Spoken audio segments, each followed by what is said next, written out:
कि मैट्रिक कर लिया कि भोले बाबा इंटर कर लिया हो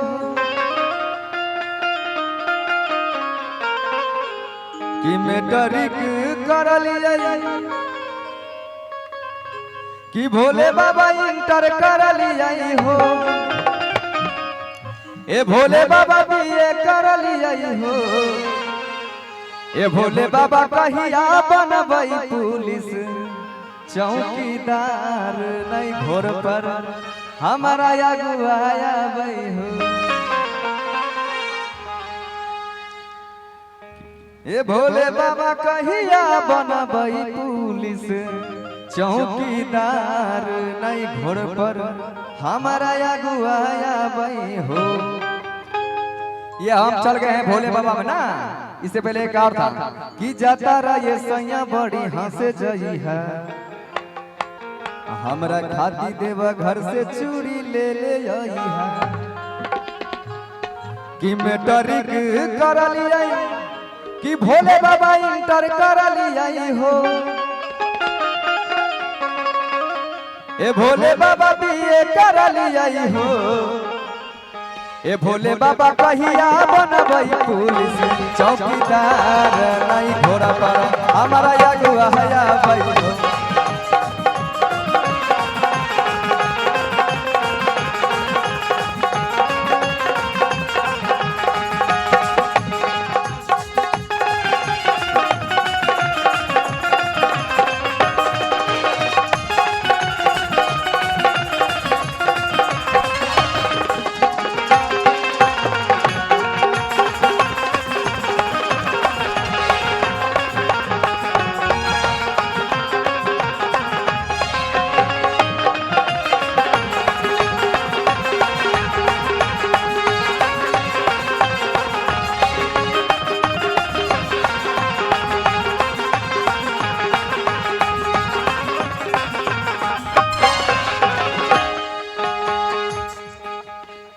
चलिए मजा आ रहा ना।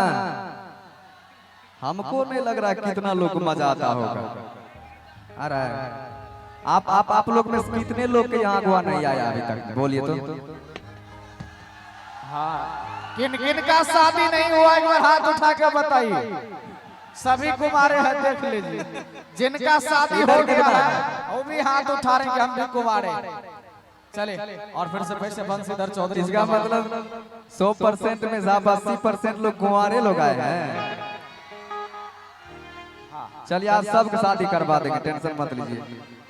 और हमारे बड़े भैया बंशीधर चौधरी जी आप लोगों के लिए बहुत सारे कलाकार लेके आए हैं और बारी बारी से इस मंच पर मैं सभी को आमंत्रित करना चाहूंगा। लेकिन आपके जो क्षेत्र के कलाकार हैं, मिथिलांचल के जो प्रसिद्ध कलाकार हैं बंशीधर चौधरी जी, इनके नाम एक बार जोरदार ताली हो जाए। फिर से जोरदार ताली और फिर से इनकी आवाज में एक और खूबसूरत से प्यारा सा सॉन्ग। अभी कंटिन्यू 1-2 घंटा भक्ति गाएंगे, ठीक है। उसके बाद आप लोग का भी शादी करवा देंगे, ठीक है। चलिए इसी तरह शांति बना कर रखिए, ठीक है। और अतिया कहते हैं कि जाता रहा ये सैया बड़ी हंसे जई है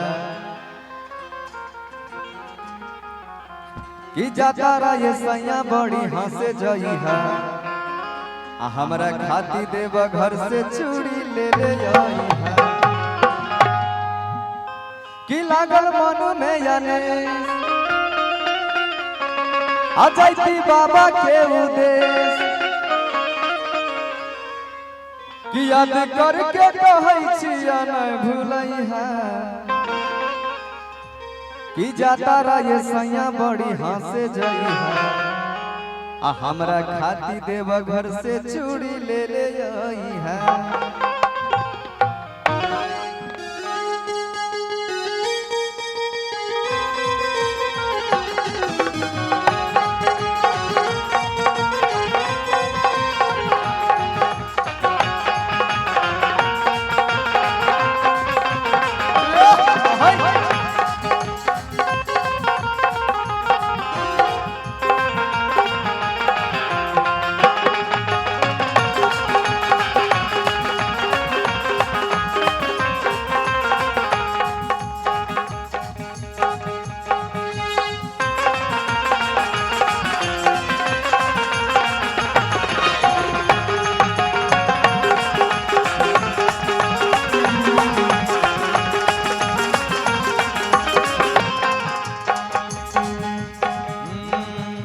जाता रहिए सैया बड़ी हंस जाई है, जाता रहिए सैया बड़ी हंस जाई है, हमरा खातिर देवा घर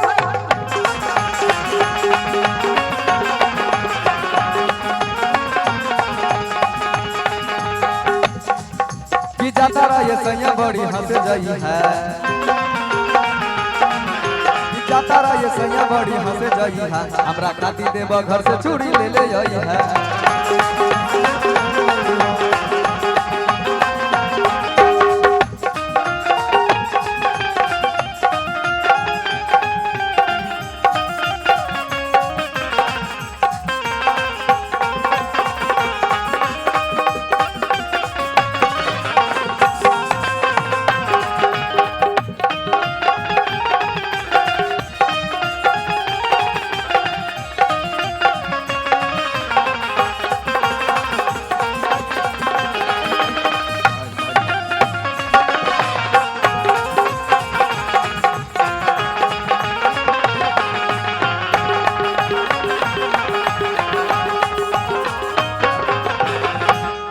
हमरा पता है तो लोग काहे नहीं बोल रहा है, बोलाए कि बोलाए